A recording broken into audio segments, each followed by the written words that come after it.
Sekolah Dasar Al-Basariyah Kota Bandung, Jawa Barat, laksanakan kelompok belajar mengajar sistem daring atau online di masa pandemi COVID-19. Guru pengajar setiap hari-harinya melaksanakan kelompok belajar mengajar online untuk dapat mengawal peserta didik.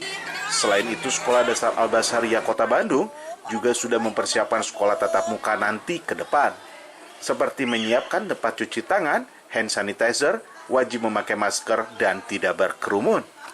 Di masa pandemi ini kita tetap melaksanakan belajar sesuai dengan instruksi pemerintah. Ada yang daring, ada yang luring, gitu.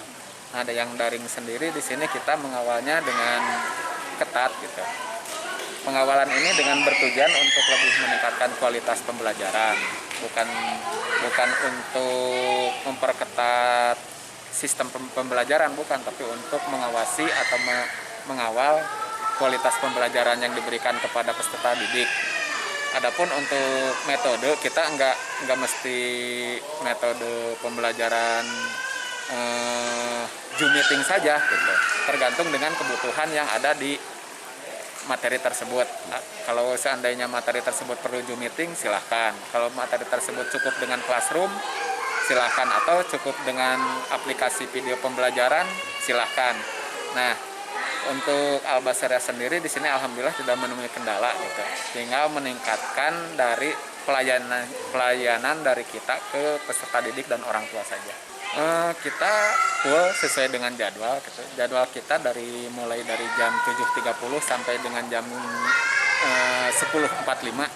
Di sini kita full pembelajaran karena kita menyadari dengan pembelajaran daring ini, dengan PJJ ini kita tidak akan maksimal. Nah, dengan adanya pembelajaran yang demikian, pembelajaran yang full sesuai dengan jadwal yang kita tentukan, diharapkan target pembelajaran dari kurikulum untuk Al-Basariyah bisa tercapai. Alhamdulillah kita sudah siap. Ini bisa dibuktikan ada gitu, untuk persiapan protokol kesehatannya dari 3 aspek udah siap. Apakah itu di kelas, kemudian di luar kelas, bahkan kita untuk edukasi kepada orang tua siswa kita udah siap, gitu, udah ada. Widi Herian mengabarkan, Hadas TV, Kota Bandung.